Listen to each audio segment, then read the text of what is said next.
was? But hold on. No, I did not. And let's start the show. Yo, so I just want to point out this is therapy for us all. Like week in, week out. We look forward to it.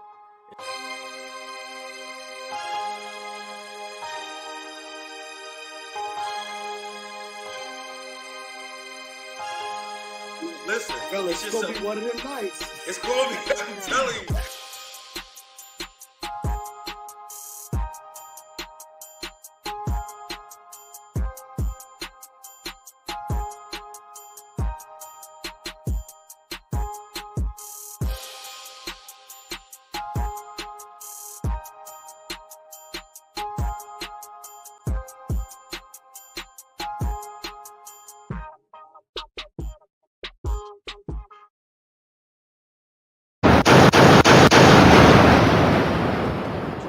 What's up, fellas? Welcome to another Tuesday night at 9, man. Prototype Kingdom in the building. What's going on, y'all? How y'all feeling tonight? Man, what's happening? Feeling good, feeling great. What A up, little bit dope? sluggish.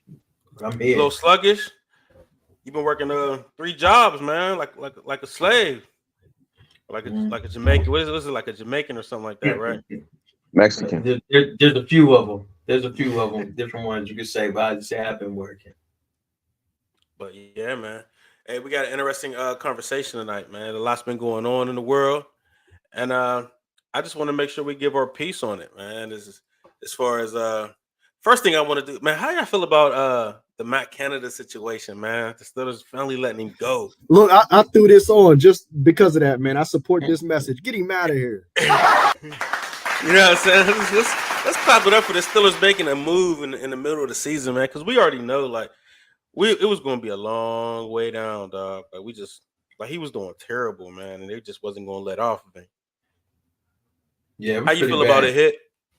Yeah, I think we're actually a year too late, man. I think they already seen what it was going to be. I think we missed out on Eric Bieniemy, man. That was a big miss, dog, because he got a point to prove. I think that him making Sam Howell the number 1 passer in the league is saying everything. You know what I'm saying? Even when him and Pickett came out of the same draft. I think we're just a year too late, man. We trying to we do that internal move and try to promote from within, and that's cool. But we needed a splash guy, man. You know what I'm saying? Somebody make a difference. I think we missed out holding on to that junk too long. So here's an interesting spill, right? I don't know if you know, but somebody we know is in a relationship with Byron Leftwich. Their sister is in a relationship with Byron Leftwich, and he posted on Facebook a year ago, like a year and a half ago, that the Steelers was going to get rid of Canada and pick up Byron Leftwich.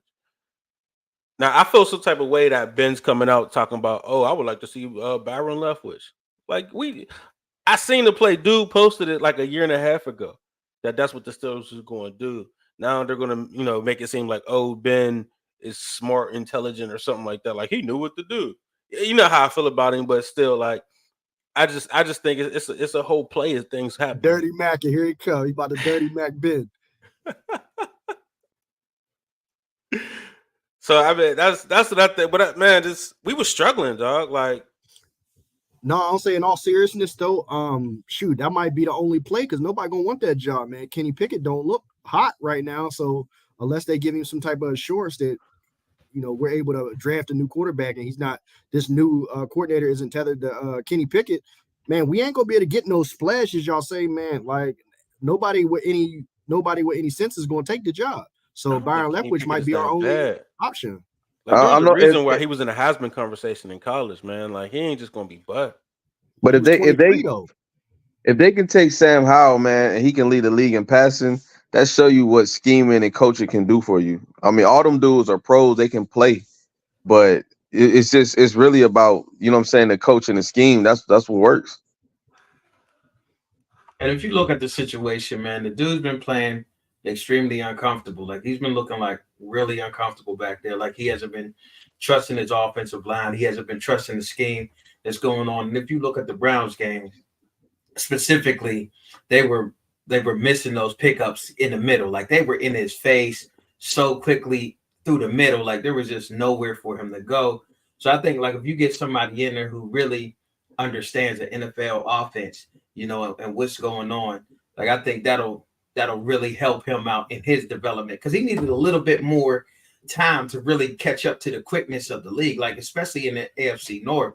It's just ridiculous. Like it's like pound, they're coming at you. You know what I mean? So I think to be in the AFC North and to be trying to develop the way we are, and then have somebody who really doesn't have any NFL coaching experience in there trying to lead you was rough. I think it was rough for him, although it might help his mental development as far as a quarterback, but as far as an NFL quarterback and you know what I mean, and moving, like I think the game was just moving so fast for him, and Canada wasn't able to explain what was happening, you know what I mean, in the way that he needed to develop.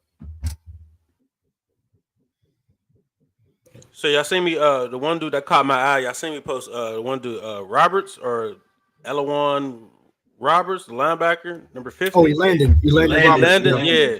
Yo, he a beast. He a thumper. Boy was balling.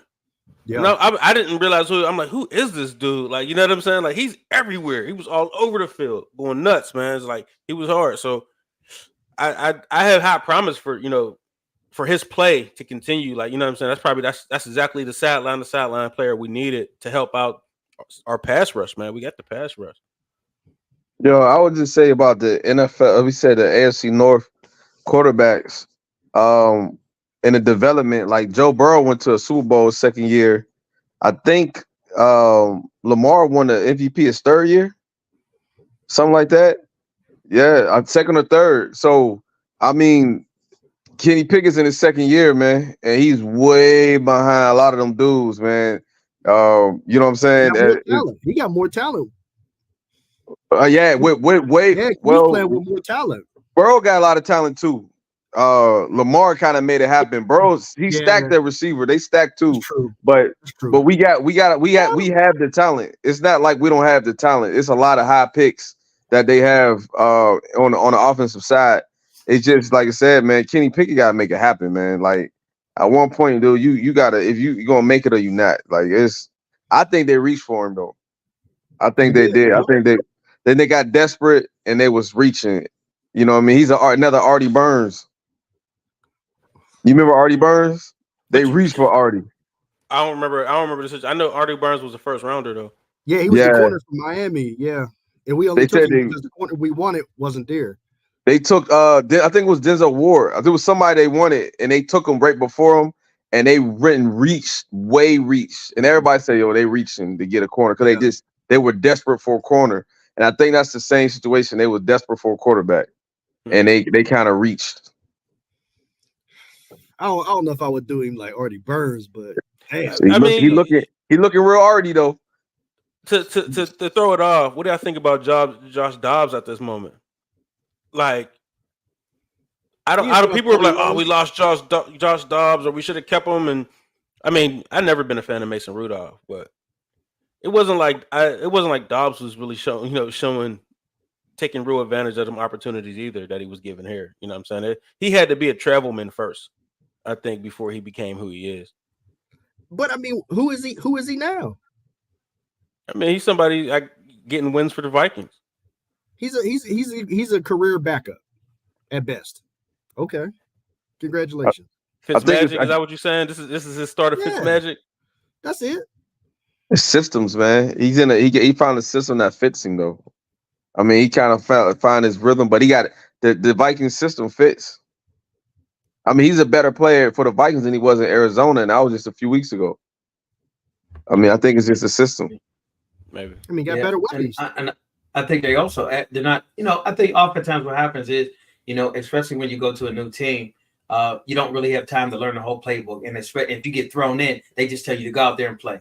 Go play and don't make no mistakes. But then the moment you have to actually learn the playbook, you have to learn the schemes, and you have to play within the system, then it gets a little more difficult. And you start seeing the quarterbacks, kind of decline as they try to figure out how to work within that scheme. When you just playing backyard football, it's a whole different game than it is when you actually have to learn the thing. Like I be feeling the same way when I'm bowling. when I first get out there, man, I be throwing them strikes when I ain't thinking about it. And then when I start thinking about it and aiming, then that's when I can't freaking buy a strike. So I think sometimes you just got too much information. And what Reese always say, paralysis by paralysis by analysis. Paralysis by analysis, yeah. Mo, you got a lot of sayings, bro. I do. I think your most famous one is what is it? You know, what is it? What, where you stand is determined by where you sit. Yeah, that one. Yeah, that one. I might have to clip that one. But yeah, let's kind of get into the topic tonight, man, and just dealing with black businesses, man. There was a guy named Keith Lee or something like that who came to Atlanta and kind of destroyed the black business narrative, man, and it's rough. I really don't want to talk about the negativities of it, right? I really want to talk about what we could do to make things better and how we could lean in a progressive way. But this question right here though is why do we think white ice is colder? Mo, hold up, time out. Wait a minute. Look, I was about to say I saw.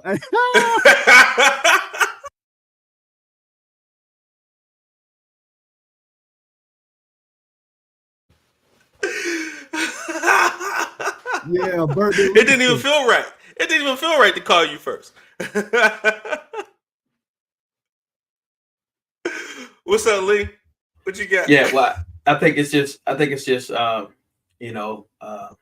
want to say indoctrination, but I want to say I think it's just what you're used to, because you're used to going to, mostly when you go to businesses, you're usually going to usually white owned businesses mostly. I mean, especially in most neighborhoods, there's not a lot of black owned businesses. Even in the hood, there's not a lot of black owned businesses. The businesses are usually owned by some foreigners or or some white people. So I just think it's what people are used to for the most part. I don't know if it's better. And I think in some instances, where people encounter, certain black owned businesses, and what most people say is that it lacks customer service. So, when you go to other places and you feel a little like the customer service is a little better and you feel like you're getting what you need at the price you want it, it just makes more sense. So I think it's all perception. I don't necessarily know if it's true or not, but I think that's what people get caught up in. What's up, Joe? Man, welcome to the party. Man, it's been a whole lifetime, dog. Yeah, it's been a minute, man. What you sitting over there at 225 at the moment? 225. Come on, bro. 245 even though, dog. Come on, man. you look a little slim in the face, dog. Yeah, Jordan built the Iron Man suit. Straight upstairs, dog. That's it. Yeah. Man, you just missed the Stiller. We just missed the Stiller conversation, dog. Oh, that was quick then. That was quick. Yeah. It was just some highlights on how we felt about that move from Canada. We could roll around to it, man. But this question right here is why is white ice colder, man? And I think Mo was about to spin on it though. So here's the thing, man. As far as why it's a lot of socialization that actually happens. And it, not to get too deep, but it kind of goes back to when we weren't able to, there was the whole, we had to go around back, or we had to, you can't eat here, you can't eat at the lunch counter or whatever. So it's a little bit of FOMO. So it's, you want what you can't have. But in my opinion, I'm kind of past that because I've been burned so many times trying to go for the color pick. At this point, man, it's about a product and it's about the service that I get, regardless of who owns it. I couldn't care less. So I want to get what I came near to purchase. And if I get it, fine. I really couldn't care less who owns it. So, I think it's a socialization why we have that belief that white ice is colder. But ideally, man, the only color that should matter is green. And if you're paying green money, you should get the same level of service, regardless of who the owner is. And if you're not getting that level of service, withhold your dollar. I think that would be a good rule of thumb going forward for everybody involved. What's up, Hit? So just listening to Mo. So I'm thinking like, even when we weren't allowed, to eat with them or to buy where they buy, we had our own, and we had a sense of togetherness. We had a different sense of service. You know what I mean, and how we treated each other. It was a totally different level. And was it out of necessity? Maybe, but it worked, right? And I think that's something that we lost. I think at this point, I think it's strategic. I think it's strategically done to make us go, because in my area, I'd rather go 20 miles to eat because I know the experience is going to be a better experience.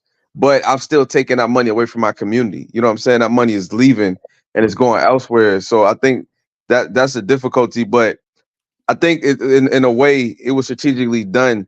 Like, black businesses suffer, I think it's because like we have a different esteem and we look at business different, look at money different. We jump over dollars to pick up the pennies. You know what I mean? And we do that frequently, and we wonder, yeah, straight up. So you think about it, right? Elaborate on that. Jumping over Right. dollars to pick up pennies. What you mean?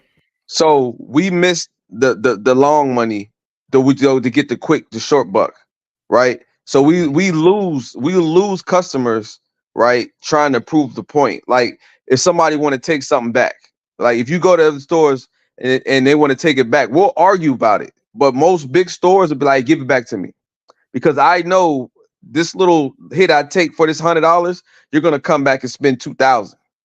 You know what I'm saying? And we get caught up in it. We get caught up in it trying to prove the point, trying to argue down for the pennies. You know what I'm saying? And we end up missing the dollars. And that happen. I mean, it happens all the time in black businesses, man. So I think like the biggest thing is, man, we gotta reconnect somehow and understand, like if you ever go in a store and you hear like they're about to close, you'll hear somebody be like, "Man, I've been sitting here all day. Now they want to come and start coming up in here," and they'll have an attitude with you because you're coming in to spend money. Like, you may have been, I might be able to make the bottom line for you, but you're not looking at it like that. You're looking at it a different way. It's just a fella connection, man. A fella business, man. Business. I think business savvy and professionalism is lost a lot in black business. Joe, you up? Bro, that was a lot, man. I could feel a lot of it too, because I definitely think that black businesses need to reprioritize kind of how we network and how we link, because take it back just how you were talking about hit, bro. Like, you go back to the 50s, 60s, whatnot. Every city had like a hill district. Every city had an Auburn Avenue. Every city had these 4 or 5 blocks where it was us just circulating through it, right?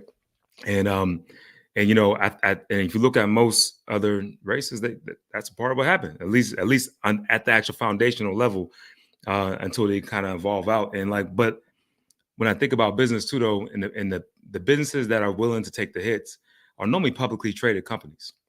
They're not playing with their own money. You know what I mean? They're playing with investors' money. And like the Amazon's like, some of them come, just had the money back, just give it to you. You know what I'm saying? No, man, ask no questions.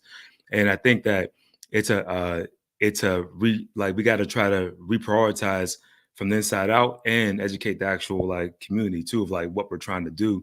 Cause it's like, yeah, you can go buy a shirt anywhere. Yeah, all right, you're gonna save $1.50. Cool, you won.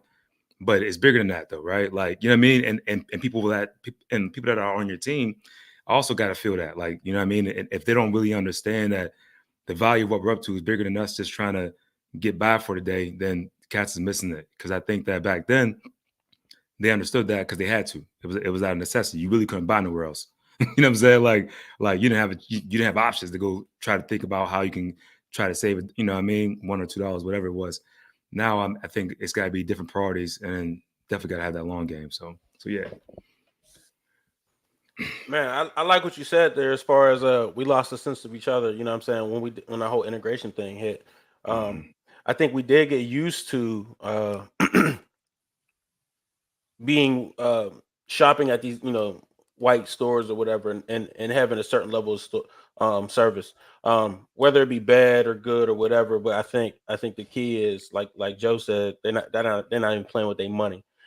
They've been doing it a little longer, so those little hits they're not necessarily worried about. You know what I mean?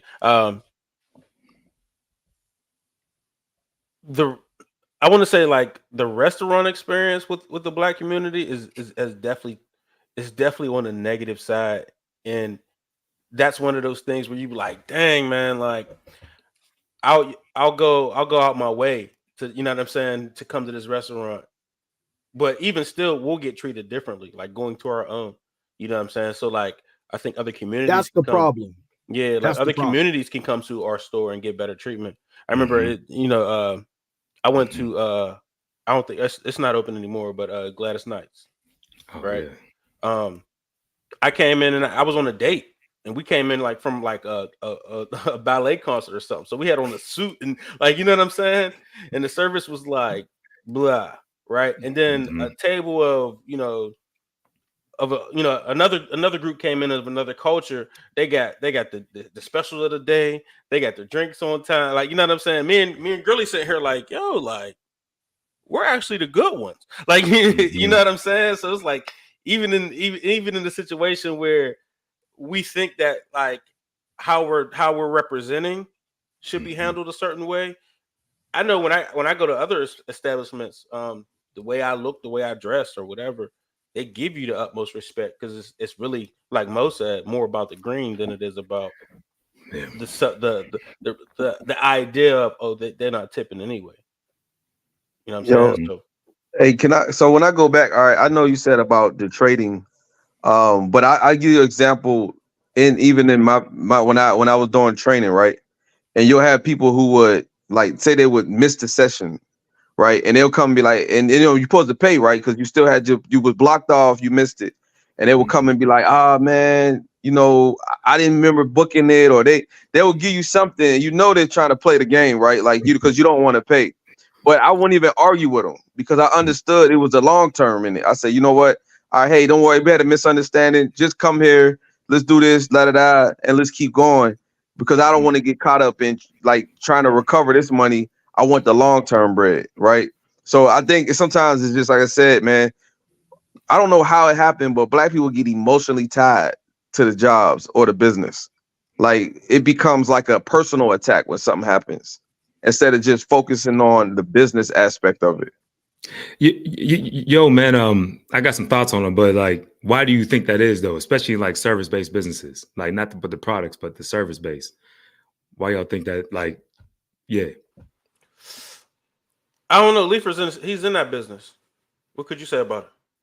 No, I was just going to say, I think it's personal because, in a lot of these situations, especially if it's a small black owned business, like it is personal because they had to step out on the ledge to do this, you know what I mean? And probably had to sacrifice some things. So it is personal to them because, they probably had to give up a lot of stuff to do this. And I'll say specifically, I ain't going to say no names of no businesses or anything like that, but, especially in like the I don't want to say that the hair care business, stylists and stuff like that, where you got, people who make appointments and then don't show up. And now you block certain time off and you know what I mean? And if you don't say, hey man, you got to put a deposit down, a non-refundable deposit down for this spot, you know what I mean? People get upset, but it's like, yo, my time is worth something. And if you were going to abuse my time, you're not going to show up or you're not going to take it serious, then I need to be compensated for my time because I just told somebody else that I couldn't do this time slot because you had it. So I think like they're attached to it because it's like there's real value in it. You know what I mean? There's value in your time. There's value in your business. There's value in what you're doing. And it's your livelihood. You know what I mean? It's not like you got something else going on, in a lot of these cases, like you're all in on this thing. So that's why it's a big thing. But I also think that for a lot of people in this, I don't know, right now it's just we're in the state of the proverbial entrepreneur. Everybody wants to be an entrepreneur. Everybody wants to do something. They don't want to work a 9 to 5. They want to do their own thing. They want to, kind of be their own boss. And that's cool. But what you have to realize, man, is it's business over everything when you're doing that. You can't worry about all of that outside stuff. You got to kind of just worry about how you going, bring the money in to make sure you make payroll and make sure you build it up. So there is some emotion tied to it, but we have to get back to doing business. Yo, I think Mo can attest to this. I think black people struggle in the corporate realm because it's really hard for us to separate us and the corporate. You know what I'm saying? Us like so in the corporate, they always say you're supposed to have layers, have a mass or layers, right? You have you, then you have your representative. You know what I'm saying? We really struggle with separating the two.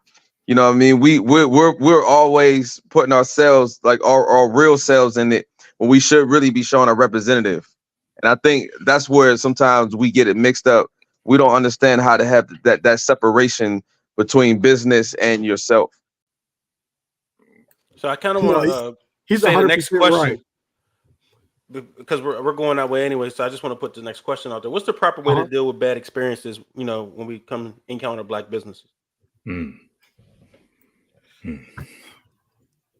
All right, man. So here's what I've learned, man. If nothing else, man, like so in leadership, they teach you that you're supposed to praise in public and you're supposed to coach in private, right? So I try that initially, right? So I'll say, hey, like, so for example, there's a place that, and I hate that it's food, but it was, this example was food based. So I went to a new restaurant, by my crib. We went over there. So they sit us in the little booth. And when I sat down, I like, they just had a new build out. I was like, man, I feel like there's something dead in the wall. Like, it was that bad of a smell, right?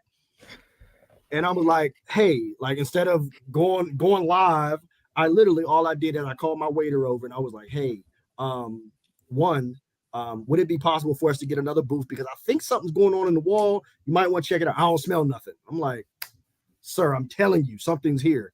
And he's like, what can I get y'all to drink? And I'm like, okay.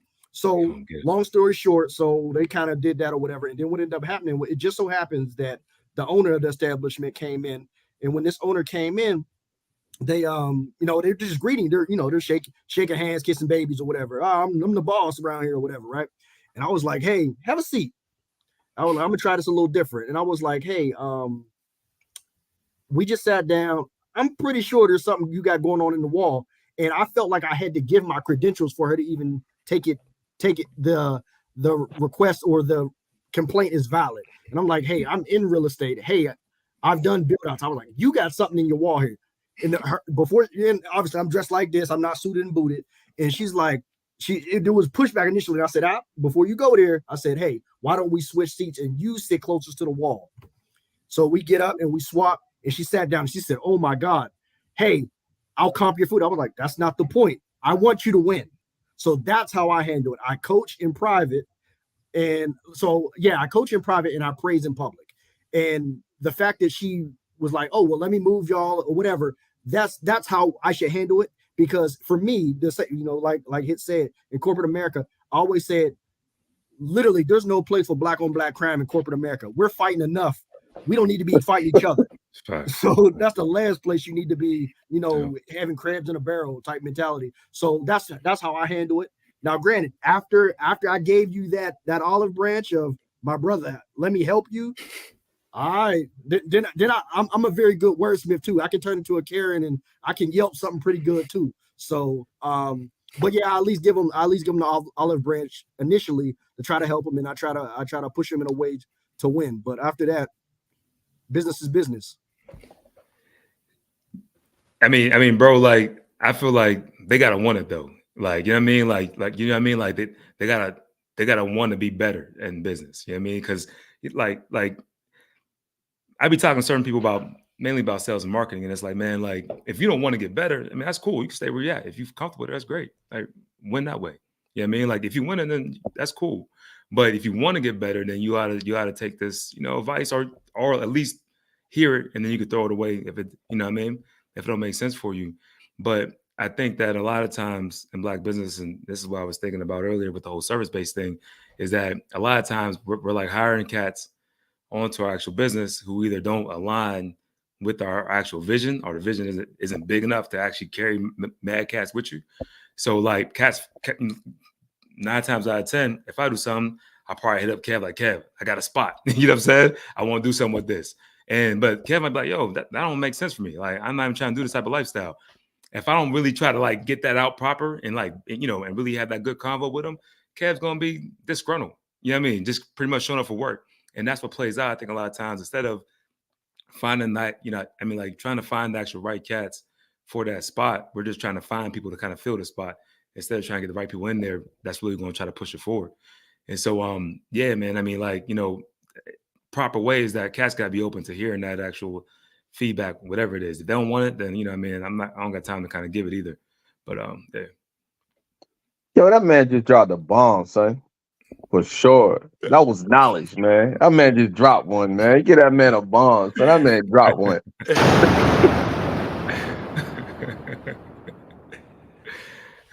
No, so kind of how I like to be though, or like when I have clients of my own, and I'm doing consultations or whatever about doing their website. I always tell all my customers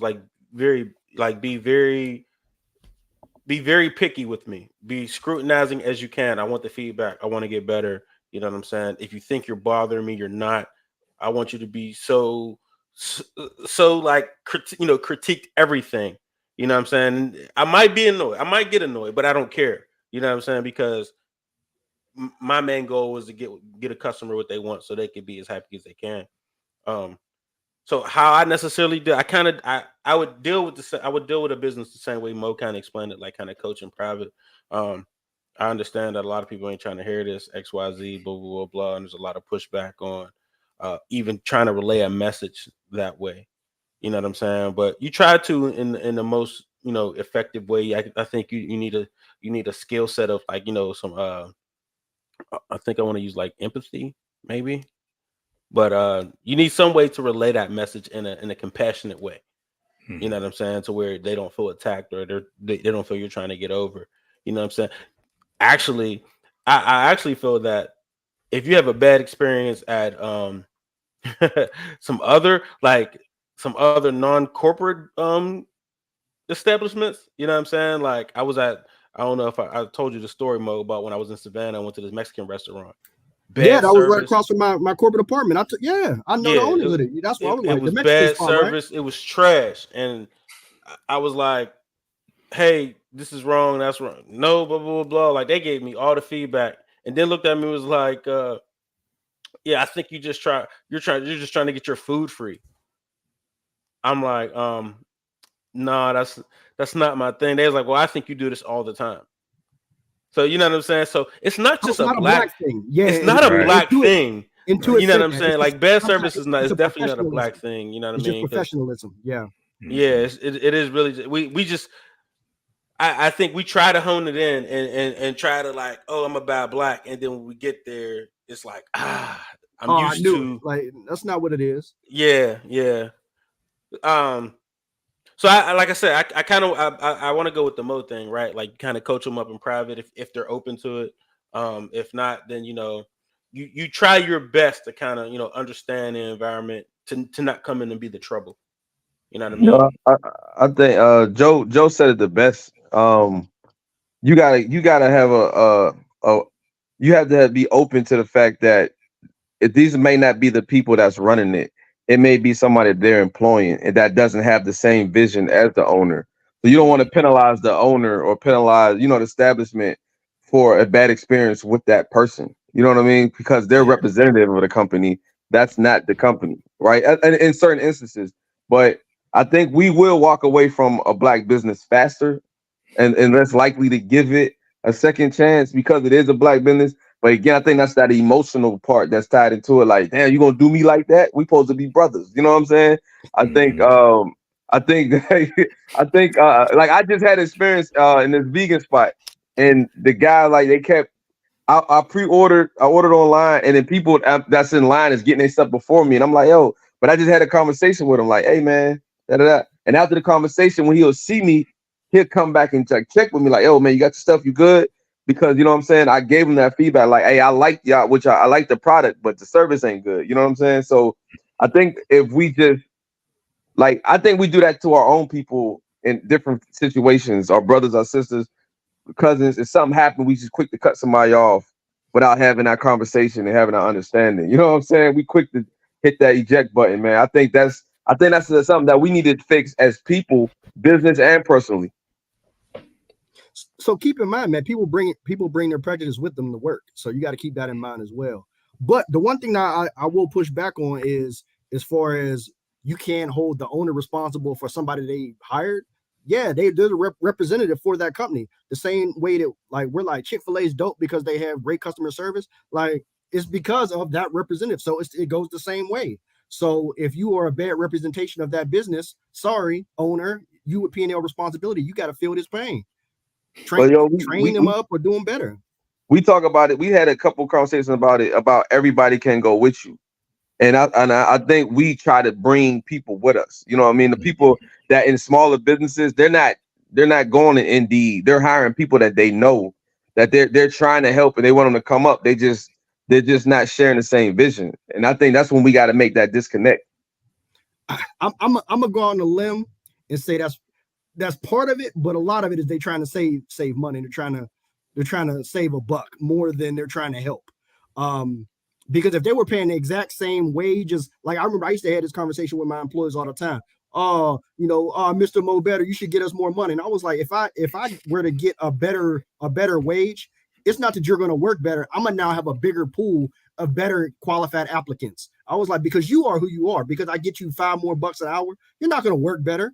You are who you are. Your work ethic and what's inside of you is what you're going to be. So that's why I kind of don't believe, just knowing human nature, I don't believe that to be true.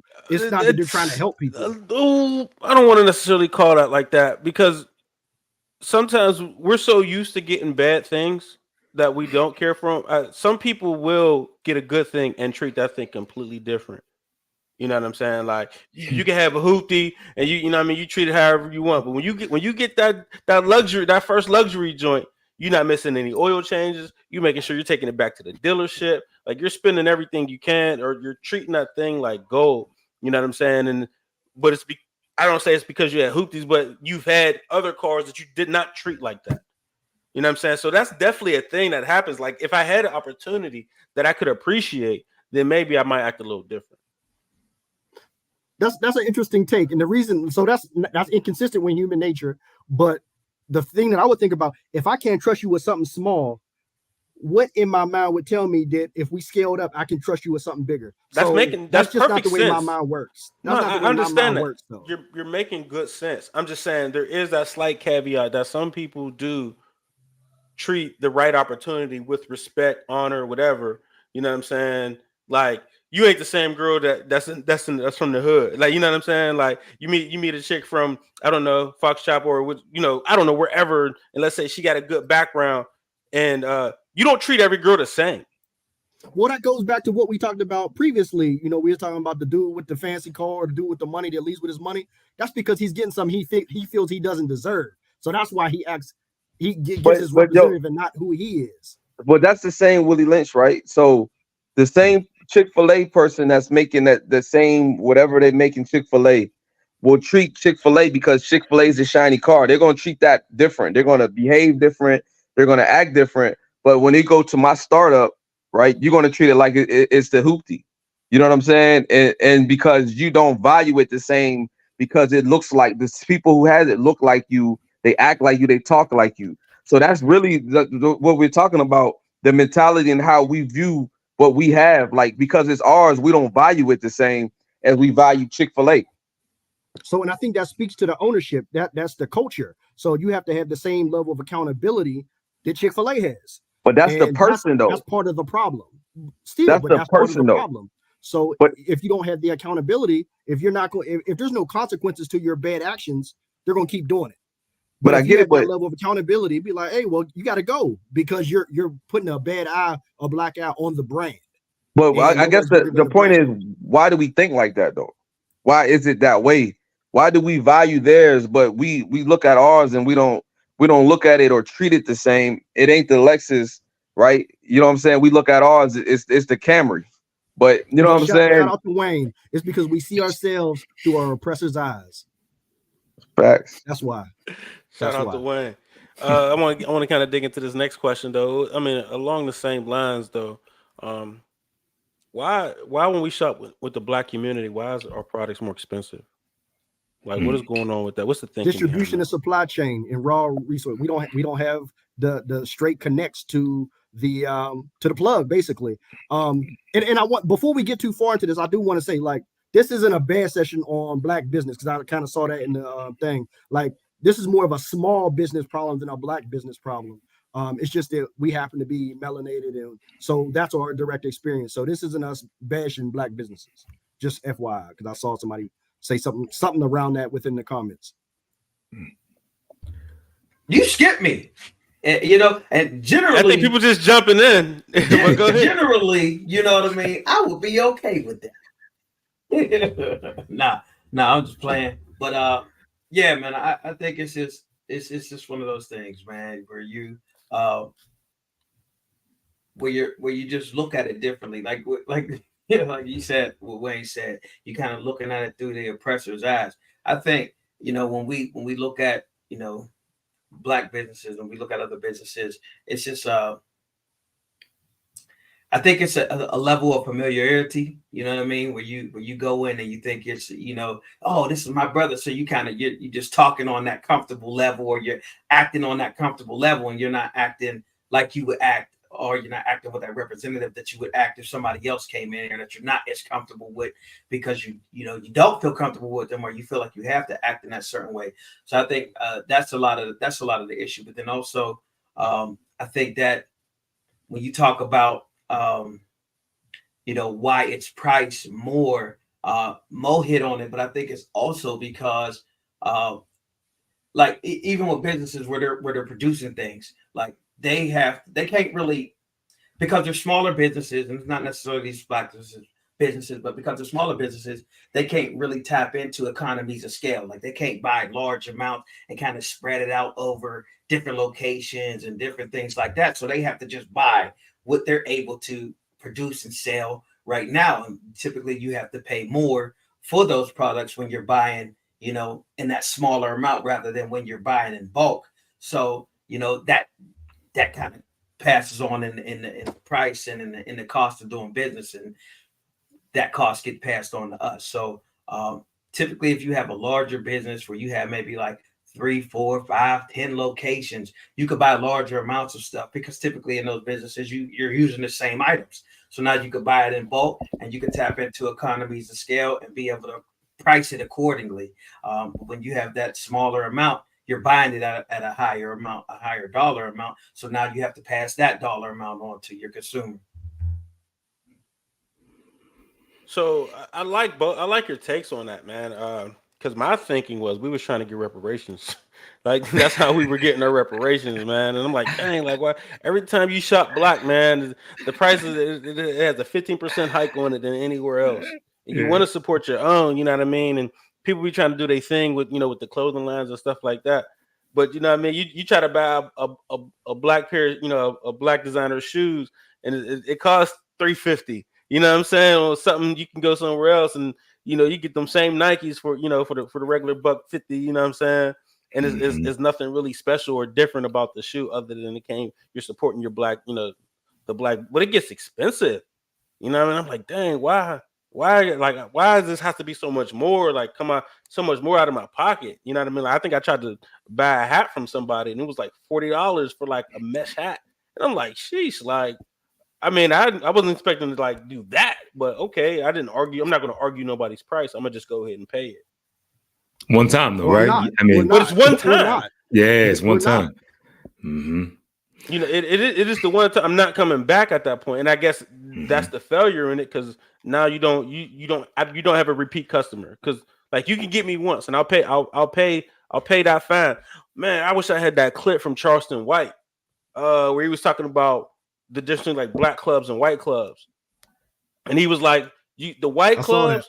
They got drink specials. They got $5 Monday, something Free Wednesday, admission. this and that Tuesday. You know what I'm saying? Blah blah blah blah blah. All week they got drink specials, and then they got the black night, and we're just getting rocked. Like, you know what I'm saying? $400, $450. Come on, like y'all, we all done went out with each other. You know what I'm saying? And got a bottle, $450 a bottle. Like, you know what I'm saying? And we do it, but it's like, dang, like that's crazy. Like to think, and then you could go to a white club, you know what I'm saying? They got $5 top shelf drinks. Like, you like, dang, I didn't even think this still existed, especially down here. Like, so it's kind of one of those things. Like, I just feel like I always feel like we're trying to get the reparations, but I like y'all excuse better. Like, I like what y'all said better for sure. I mean, you know, it is definitely like having that scale, not having capital, so you can go ahead and really access more products at once. That's automatically going to change the whole lane on it. But I definitely think that like a part of it too is that, man, like it's going deeper into the business. Like I've been talking to like a lot more small business owners, and cats will throw out these ads, and like lots of times people are running these ads for like $5 specials, whatever it is, and they're just like lost leaders. You know what I mean? Like you know what I mean? Like they're not trying to make money on that product. They know their business is really getting you inside, and you're gonna buy the burgers, and they make all the money off the burgers. You know what I mean? And so they might kind of throw away one thing up front, but they're gonna make the money on something else because they're gonna be selling hard after you get inside to actually buy them burgers. You know what I mean? And you know, I think when we look at business, and this is why I don't think that we should be playing the actual same games. We should, man, black, white, Mexican, whatever. If you're a small business owner, don't be trying to compete with the big dogs. Like that's a different world. You know what I'm saying? It's different money, it's different games, it's different laws. And so like I think that small business owners got to have more of that you know, a straight like, you know, like um you got to be purpose driven, and you got to be focusing on something that's going to be deeper than you just trying to move a unit today. And sometimes you got to press into your actual business more to figure out how you can kind of go about doing that. But marking it up for like the one-time win is definitely the loss. I mean, like because there's like other ways to do it. The reason why they probably got to charge $350 per each shoe is because how much they charge them just to kind of get you to actually look at the shoe. What's the actual like CAC? You know what I mean, like how much it actually costs them just to really get in front of you. There's probably a better way to do that. What if you actually built an actual like small community around you, talk to other trainers in the area, and then y'all start building up that way? You probably want to spend as much money to kind of get that same product in front of the same audience. And to me, it's just peeling back the onion and thinking more creatively about how we can go about doing business and not trying to play the big boys games. Yo, I think Joe just hit it on that one. Like I said, like the saying, like I said, you jumping over the dollars to pick up the pennies because you're trying to get that one hit, right? And you're charging more because you're not putting in that same effort, right? So there's sometimes you get like I had just had a contractor doing a bunch of work, and you'll get some of the black contractors come in and they'll look at it and they're just trying to get they're trying to swing for the fence, right? You know what I'm saying? Like on every shot they're trying to, but the Hispanics, they look at it in volume. You know what I mean? So I'm gonna hit you for this, but I'm gonna do 3 houses and make, you know what I'm saying, and make more, right, Locking the in deal. volume. Yeah. I'm doing it in volume, but you're gonna come back because the price was so cool that you're gonna come back and get more later. So that's the picking up. You know what I'm saying? That's the dollars. They're getting the dollars instead of the pennies. You see what I'm saying? Because they're getting it long term. It's a long term thing. I think and I hate to say it, but sometimes we might come off as being lazy sometimes. Like I deal with a lot of hairstylists, right? And it's sometimes like they'll complain about like they only want but so much money, and then after that they're done. So like when they need the money, they're like, all right, they'll hit you like, hey, you want to get your hair braided? You know? But like if they don't need it and you hit them, they be like, they won't hit you back. They get upset. Hey, I'm busy. You know what I'm saying? Like for real, like they cap themselves off because they only want to because they have a hustle and they only want to make but so much. That's what it seems like. Like, and I'm like, damn, you're good. Like you could really be, you can get a shop, you can do this, but we don't always want to do that. Sometimes it seems like we're okay with just getting by. I think because we're just always raised to be in survival mode. So we just do enough to survive. And then we're okay. You know what I mean? We made it through the day. We're going to the next day. We don't always think long term about everything because we've been trained to be able to survive for everything, be always in survival mode. So it took you about 2 or 3 times for you to say the quote for me to get it, and I got it in reverse. Where you said they were jumping over pennies to get the dollars. When I thought about it in reverse, because I literally saw it recently. I just sold a house, and so I had I'll just say a contract. I'm not gonna put a color on it because I feel like we bashing. But so I had a contractor come out, and I was like, so hey man, I need to get all this painted because we're selling it or whatever. And my man said, hey, I'm not pulling up unless it's $5,000. You can't even get my letter in here for less than $5,000. And I'm like, I was actually trying to help you. Literally, I could have my other guys come in here for $2,500 and they'll knock it out. And I know they'll do it right. So I went and I gave him the business. My man did it by himself, ain't had no crew. Man, he missed a whole room. And I was like, golly. So I'm trying to get in contact with the dude. I'm like, hey, because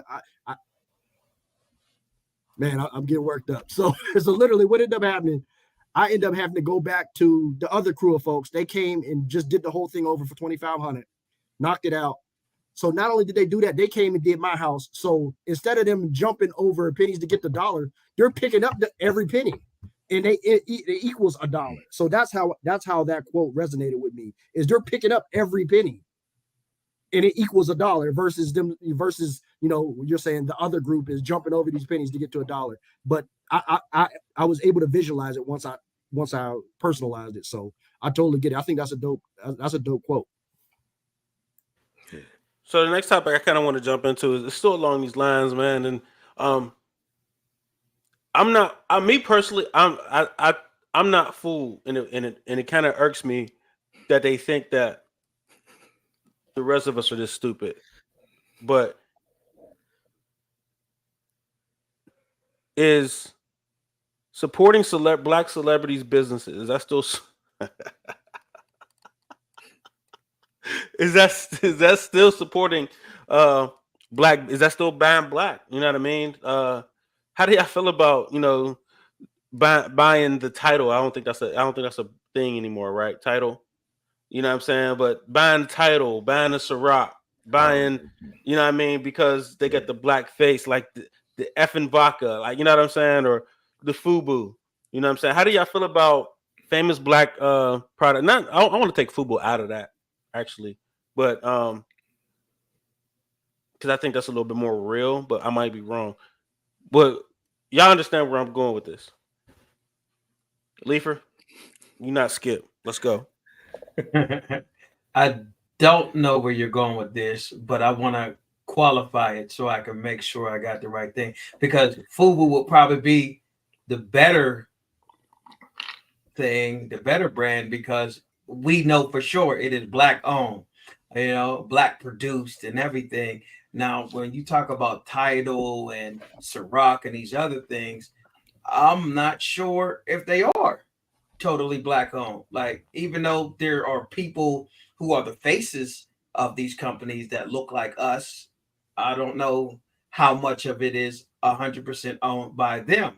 So that's what gives me pause. But if it is a company that is 100% black owned and is a celebrity, then yes, buying that product is supporting a black business.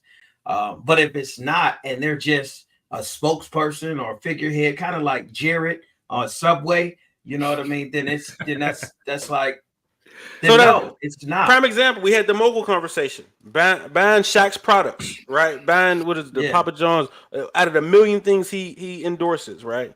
Buying any of those things. Is that still buying black? No. I mean, it supports him in a way, but it supports way more people who look like somebody else than it does us. Like, for sure. Like, it's putting money in a lot of other people's pocket than it does us. And those companies aren't 100% owned by him. So that's what gives me pause. I mean, I guess you could say you're supporting black by supporting a black individual, but it's not like those are 100% owned by him. So it still gives me pause. Because I think the whole thing is really to give back to your community. To pour money back into your community. You're not giving to your community. You're not. And you're not really giving to your community in that way. You going last. Money doesn't circulate around your community. The money is coming in and it's gone. So Go ahead. Let's go backwards on the clock. Supporting celebs. I think a lot of people do things just for the clout. I think sometimes us as black people, we do things just for the wrong reasons, and we support things for the wrong reasons. So, like, I mean, Atlanta's famous for it. Everybody will do what everybody's doing just to be in that crowd. You know what I'm saying? to be a part of something. And I don't necessarily think that's the way to go about things, because a lot of times that's what makes a lot of businesses fold. That's why a lot of black businesses fold, because it's an end thing, a hype thing, and then it folds. And I think celebrity business is the same. Like I think we just got to support things for the right reasons. You know what I mean? And it is not, it's not a person or the fad or the new hot thing. Well, and that's the reason why, like I said, our businesses are in and out, and other businesses in other areas thrive for years. You know what I mean? Because they consistently do it. They build it the right way. It's not just a fad. It's not something that's an in and out thing. So I don't support celebrity businesses just because they're celebrities. I support it because it's a good business, or I don't support it because it's not a good business. Hit him, Joe. Yeah, bro. I'm definitely with you on that though, man. Like supporting things for the right reasons. And I was just trying to find it, like how, like what is Shaq's percentage in like Papa John's? I couldn't find no. I mean, it was like two minutes. I ain't seen none. And like a lot of times, what they do with these deals is like they'll just go get like a straight figurehead, right? And they'll give them like a revenue share. They don't have equity. And really, honestly, let's be real. Like unless you own 51% of the company, you don't really say what's happening with that company. You're just a shareholder, which is, I mean, cool. That's dope. Like I'm not saying anything against that, but you can't even look at that person and be like, hey, this person's gonna do something with that over here. You know what I mean? Like that's not even his say. That's not even his business. You know what I mean? Like he's a person on the board, and you might got some pull, but you really don't. Joe, he got 30%. 30% of Papa John's. Yep. All right. So I mean, like, which is That's a a lot solid more than I cut. thought. That's a lot more than I thought, dog. But like 30% though, and I mean, like, he's obviously doing his thing with Papa John's, but like Shaq does stuff for the actual community. But I don't think that we got to be like fooling ourselves with the point that if they put a figurehead up, like you're automatically doing something for your people that are around this, like in your neighborhood. I think sometimes we get like, you know, back to your whole saying though, man, like just trying to jump over these actual pennies, right? Like you could do a lot more with your neighbors than you could for like talking to Shaq or trying to do something with him. Like there's like way more just to be done in your actual zip code. And there's, and that if you really care about having an impact, you can have, I mean, you can have real impact there. So no, I'm not sold on the whole celebrity movement as being like doing black business. It's good for Shaq though. So look, so as y'all can see, man, I was triggered by this. I always have been. I don't believe in symbolism. I also don't believe in the talented 10th discussion as well. And that's the biggest thing that we do in our community. I've kind of qualified all my other statements. In regards to colors and stuff like that. I don't believe in symbolism at all. And one or two black billionaires doesn't really do anything for me. Doesn't really do anything for the community, other than maybe inspiration. And inspiration isn't really that tangible in a lot of cases. It's more about the product for me, man. Like I could care less. Like if man, what was it back in the day? The Payless joints, the XJ900s. If they had the right level of tread and they, it was more about the performance because we wasn't really rich anyway, but we was going to sacrifice to get me the real spikes to play in because the performance wasn't right. Because I could easily do the XJ900s on and spatter them, but the product wasn't good.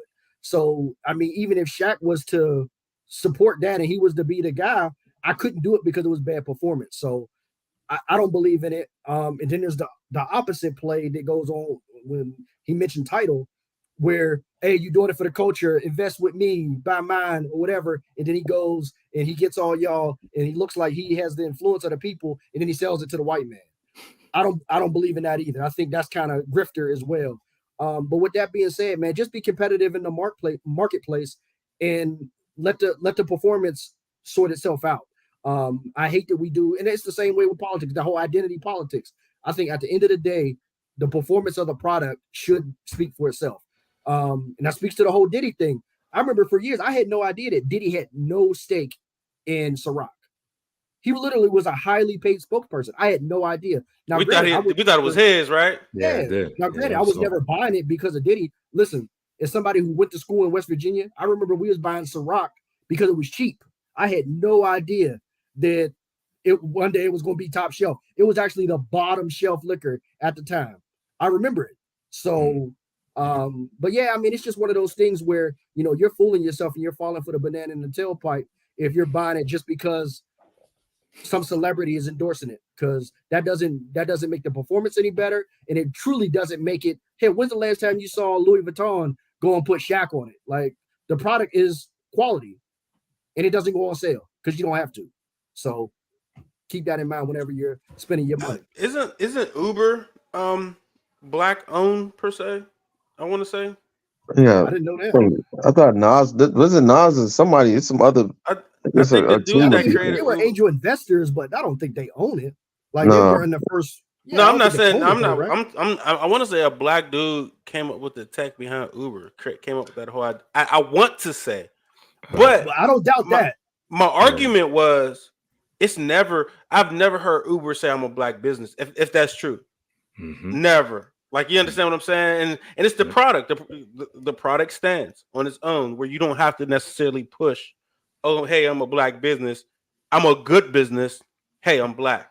You know what I'm saying? But getting the black initiative, I don't think it's necessarily, you know what I'm saying, like a scam, or, you know, we're trying to do anything slatted. But you kind of took the main character. You spoke his name, I was Better. triggered. Look, I was triggered. You know He what got I'm a lot saying? going on right now. He got a lot going on. What's your thoughts on this Diddy situation, man? He settled this thing in one day, 24 hours. I don't know. We don't know if he paid the 30 mil or not, but like, I'm gonna go last. What's your thoughts on this? What are you thinking, Lee?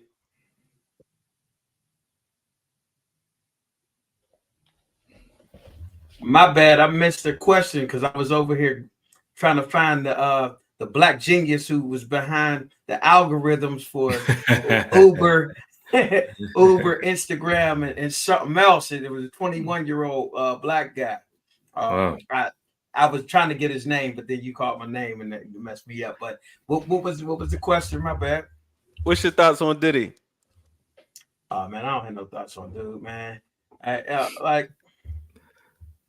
don't know. I feel like we've all heard rumors throughout the years about his exploits and things like that. And it's like every other celebrity and things like that. You don't know what's true and what's just hype and what's just noise to get publicity. And this might have been another thing to get publicity because he's fading away. I think he's losing a lot of income from businesses. I don't know if he has a lot of income coming in from different businesses. And I think this might be a publicity thing. You pay a little for some publicity. We don't even know we don't know the terms of what the payout was, if there was a payout or what it was or what the settlement was or whatever. But for me, it's just like anything else, man. You get in these situations, you do certain things, and then your ghosts come back to haunt you. And that's where we at right now. This ghost is coming back to haunt him, whatever it looks like, whatever it may be. But like I said, in the show business, you don't know what's real and what's a show. So that's why I say I don't really have much on it because I don't know. You know what I mean? There's so much I don't know, and oftentimes everything they put out here might just be a publicity stunt. Hey, so just for context, that the engineer you were talking about, his name is Idris Sandhu. That's the guy who's behind that tech. No, so that's dope, man. Shout out to him. I didn't know that, so shout out to him. Yeah, but so how I feel about it, and what's real is two different things. Morally, yeah, he's a scumbag, but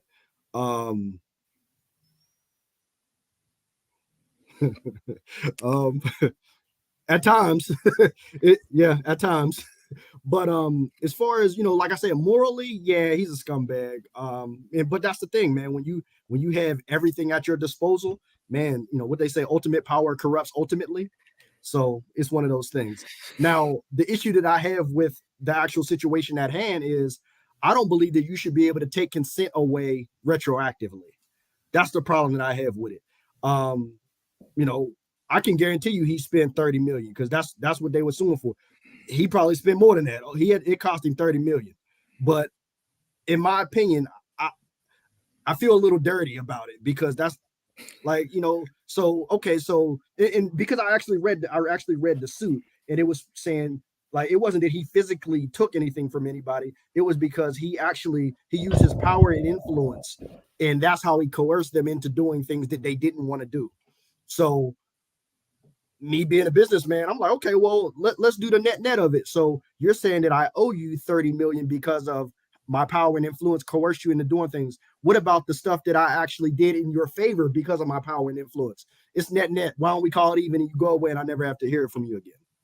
But I think that's the issue that I have with it. That ultimately, I just think that you shouldn't be able to take consent back retroactively.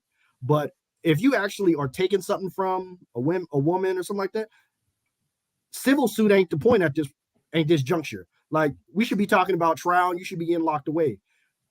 That's really how I feel. But that's the moral side of the argument. But really, what everybody's talking about is that he had to cut a check, and I feel real dirty about it. You shouldn't be to come back and get an extra bite at the apple after your finesse game didn't work and you didn't get out of me what you thought you was going to get out of me. So I feel like if he really did these things, I mean, the fact that he paid, man, kind of says that he did. It says a ton. Yes, but I think he should go under the jail. Like, it's really sick. Like, you know what I'm saying? Like, what he was able to do. I mean, he's probably been doing it forever. You know what I mean? So I'm just. Maybe just because I'm not a fan. I didn't like him ever since the shiny shoots. Like, I didn't like none of that. So I never been a Diddy fan. But at the same time, it just like reading through it, man. It's disgusting for real. You know what I mean? And it could be a money grab. I'm not saying it's not. Clearly, it was. Like, you know it was. I mean, it can be true.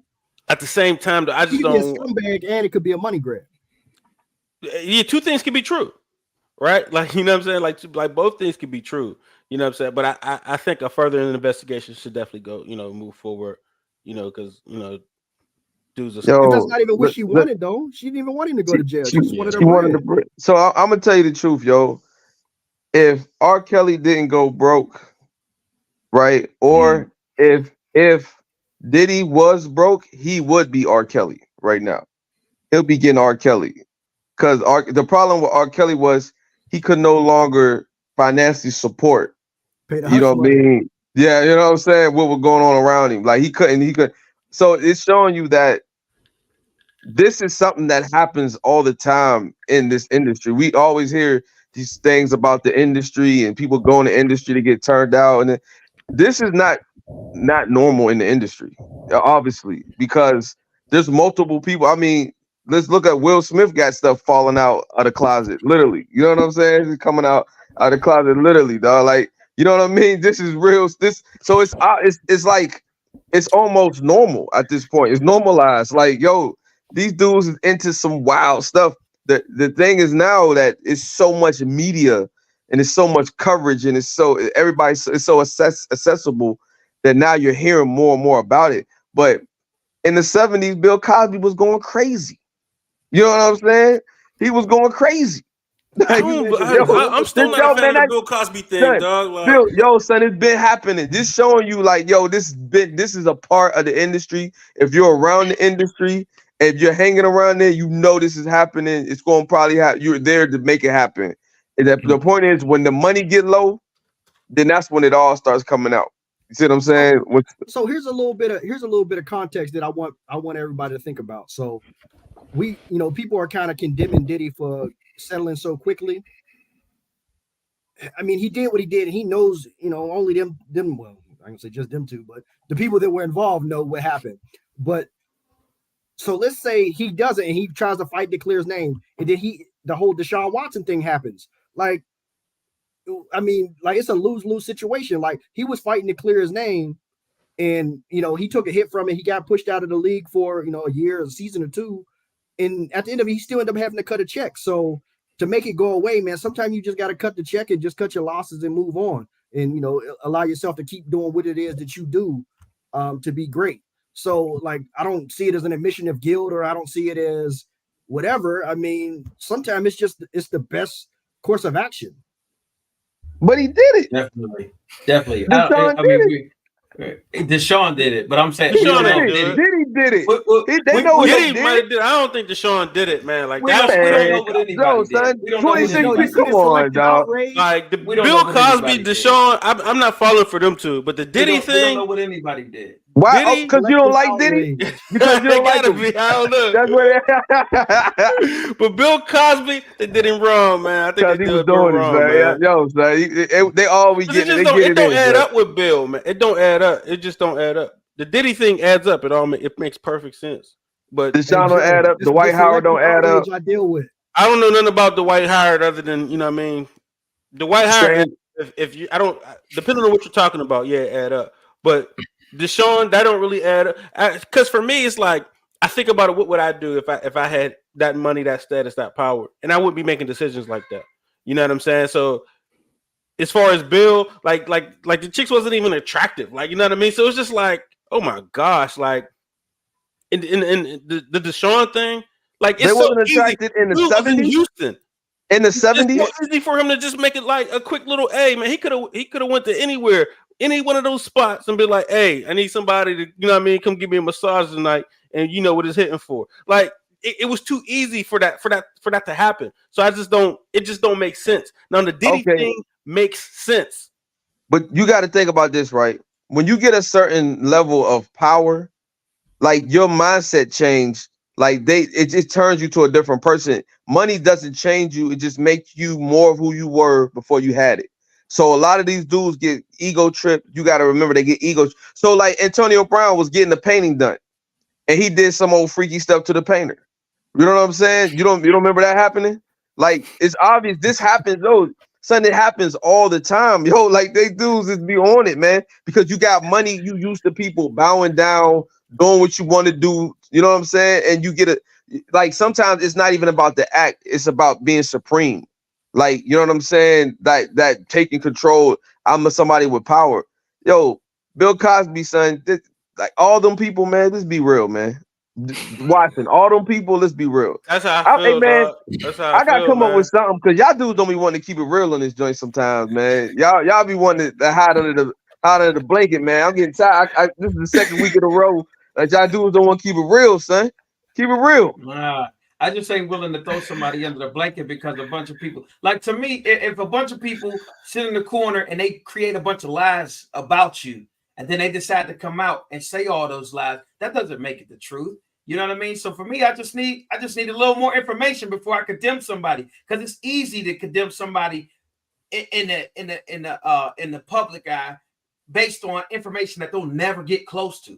You know what I mean? But you I can say condemned R. anything Kelly about though, you, right? and if I get enough people, I can say anything about you specifically. And if I get enough people to say the same thing, everybody gonna believe it. So you just don't know, man. There might be But a you bigger condemn plot R. behind Kelly? all of this stuff. Did you condemn R. Kelly? All of this stuff. Did I condemn R. Kelly? Yeah. You're asking me, did I condemn R. Kelly? Yes. Did you condemn R. Kelly? No, I didn't condemn R. Kelly immediately, but we've been hearing the same stuff for 25 years. But you had know a what I whole mean? bunch So of for me, people it's saying like, the same thing. I still need information. Like I'm not saying he should. So you needed to see the tape? Did you need to see the tape? Somebody play the tape for it. Did you need to see the tape? I saw the tape. It looked like his brother. It looked like his brother to me.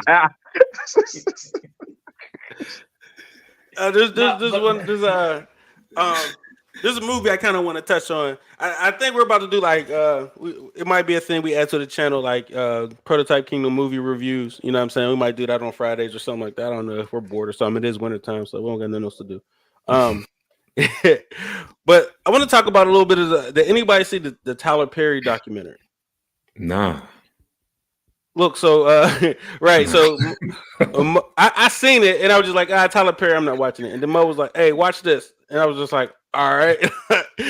So I watched it and I was like, what did you want me to grab from that? Was And it dope or nah? Huh?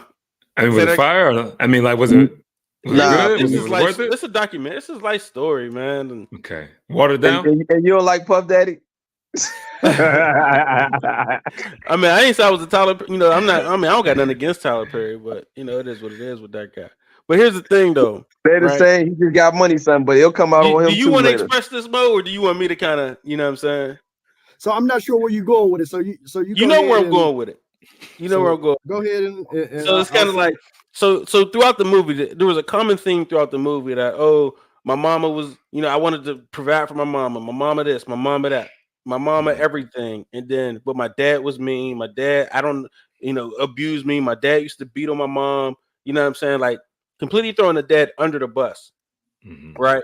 And then at the towards the end was like, yeah, it's called Maxine's Baby, but towards the end it was like, but yeah, I take care of him. I take care of him. You know what I'm saying? Like that was the bone for real. Like, you know what I mean? Like, yes, it's the bone for him to take care of him. And really, psychologically, it also came out in the documentary that he is not his child. So he gave a boy his whole name, called him Junior. You know what I'm saying? Like, and I knew this that it was a thing that Tyler Perry changed his name to Tyler because he didn't like his father. Well, you're not even your father's child. Of course, you changed your name to something else because you're not supposed to even really be a junior for real. You understand what I'm saying? So, like, everybody's like giving you kudos on, oh, you got this abusive father, this or that. You know what I'm saying? But then turn around and you're not even, you're not even his child, and then you're wondering why this man is beating up on your mom. Like, can you imagine dealing with that? Like, he's the youngest of 3 kids. Like, you know what I'm saying? So can you imagine? Yeah, that was the context. That's the context that's crazy. So just to kind of piggyback, because I was the genesis of this discussion. So look, man, I'm newly married, so I'm watching stuff that the wife want me to watch. That's how I even got on it. But the context clues and the logic kicked in at some point because literally it was an hour. If it's 2 hours, an hour and a half of it was bashing the father. And I'm like, man, like why would a man treat his son this bad? So that like he's going in on him and how he treated him so bad or whatever. And something kept telling me, I said, it either has to do with his sexuality or that's not his kid.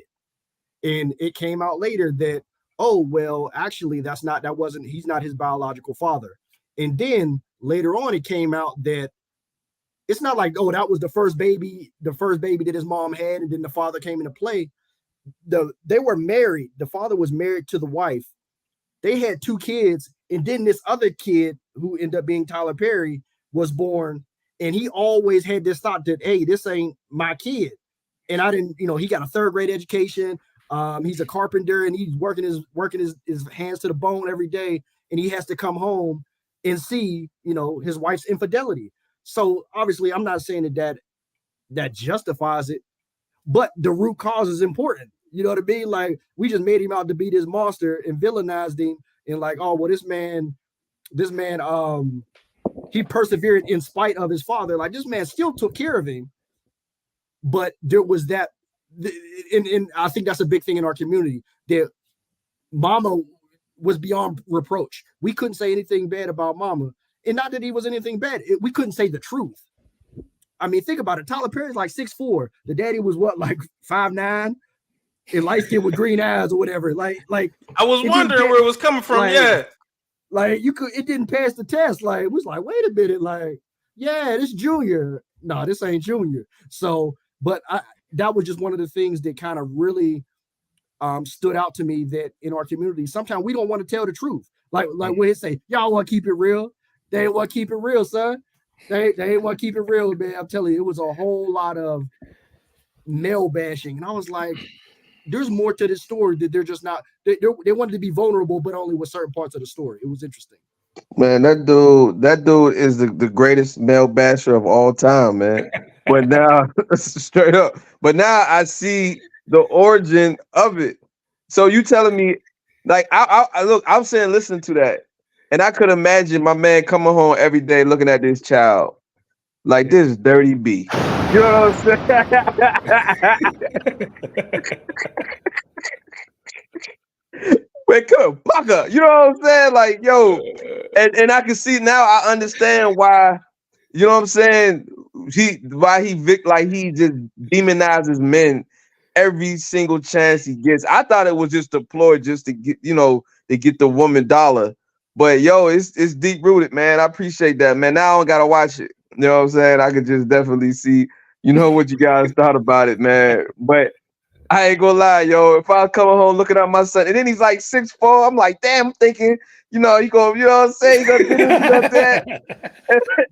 And he ain't even mine. I'm like, you dirty me. You know what I'm saying?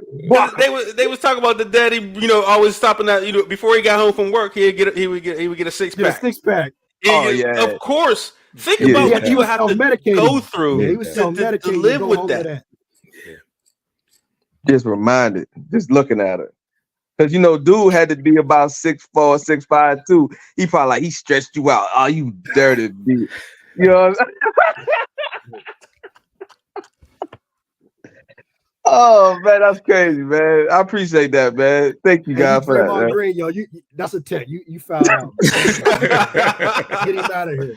He's wild. How would y'all handle that mentally? You know what I'm saying? That having to see that every day. How Hit already expressed this. Leifer, Joe, how would y'all handle mentally dealing with that every day? Yeah, bro, you're gonna have to self-medicate, dog. I mean, or you gotta dip, man. I mean, I'm not sure if you can really try to like work around that, especially by like middle school when the dudes start, getting past 5'10", 5'11", and you know what I'm saying, you 5'8.5". My man's still sprouting. Like, hold up, dog. You looking around the crib like, yo, the rest of my boys is only 5'5". You know what I'm saying? And this dude over here, yeah, dog. After that 10-hour shift, you're gonna be hot. You can only run that race, but for so long, dog. Like, you have to bow out, bro. Like, I'm not sure. I'm not strong. I'm not strong enough. I'm not strong enough. We can't get over we can't get over the breakup in middle school. Like I definitely ain't getting over no baby. Like No giant. You got a giant in your house. like think about that. You had to work. You had to help her through her pregnancy. All that. You had to look at her every day. That pregnancy time is probably a rough time too. Like all that, man. This is just like, dog. Yeah, that's way too much, man. So, well, I guess the only solace is that when you really realize he was soft, you realize he wasn't yours. Then like it kind of was like, well, like shit, it ain't really mine. So like. So you can't really take that one. You probably like, woo, like he ain't really mine. So when did he find out? Did it say when he found out? They knew early on, son. They can't hide that. His dad knew. He knew that early on. He knew that when he went to throw the ball with him. And he knew that. But they didn't take any when he hit that scout hook, he was like, where you learn that? Like but no, he was already rich. He was already rich and a grown man, supposedly, when they actually officially took the DNA test. Like that was like telling his dad water was wet. He was like, oh, okay. Like, so I mean, that's a tough pill to swallow. I couldn't do it. Hey man, this was fun, yo. I would like to keep y'all for an hour. We went a little over, so I'm glad we enjoyed this though. No, that was good though, dog. Hey Joe, man, we love having you on, man. Anytime you free on a Tuesday night, man, at 9 o'clock, you know what we doing. I'm just gonna start sending you the link, man. If you can join. If you can't, it is what it is. But do that, bro. Please do, man. Yeah, I mean, like I do move around, but nah, man, I got time on Tuesday, bro. Yeah. All right, my guy. Hey, well, that's another prototype dad. All right, fellas, man, y'all be safe. And we out. Hey, we're gonna try to keep it more real for Hit over here. You know, man, y'all be keeping it real, man. Y'all be keeping it funky. Hey, I seen that clip too. I was like, man, this nigga drive a Jaguar. He talking about, man, no, you don't do that for the reactions, nigga. Or you will have a Honda, motherfucker. You know what I'm saying? Not a Jaguar. I ain't want to put his business all on TV. Like a Jaguar ain't sexy. Don't nobody be thinking about no Jag. Like that's for me, dog. Nah, bro, chill. All right, yo. Chill, bro. Chill. Yeah, I'm hanging out, man. That's it. You gotta relax, Kev. I mean, like, I get it though. Nah, bro. Like, I ain't never heard nobody be like, "Oh yeah, I want me a Jag." Like that's something I wanted. There's a certain demo that's looking for the Jag, though. Yes. Yeah. But that ain't my demo. It ain't nothing I like, though. I'm just saying, like, there's a certain demo that's out there looking for it. I don't know. Yo, bro. why don't you go and get a minivan? Talk about you got kids? I like Jags. Okay. Okay. Yeah, we can keep it real, man. Keep it real, dog. It's cool though, man. I'm done. Like I said, you have to stop looking at everybody through your lens, Hit. You're looking at everybody man. through your lens. Because y'all want to keep it real. Y'all be driving. He was driving a Honda. Like he could have easily went and got a Honda, a CRV. He got the kids for it, everything. but there was something inside internally that said, I want this Jaguar. And we know why. It might not, you know what I'm saying? It was because I know wanted why. it.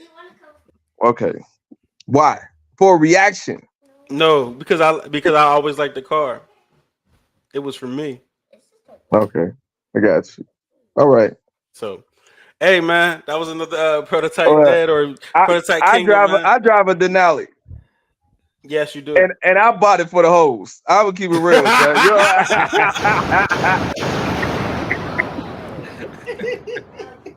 I would keep it real, son. That's you, yes. Like Leifer said, you gotta stop looking at everybody thinking All right. it is, though. Yeah, all right. You take care, man. Y'all brothers be real, man. God bless, man. Hey Joe, All man, right, you Joe. keep it real, my brother. Yeah, bro. Yeah, bro. Y'all be easy, man.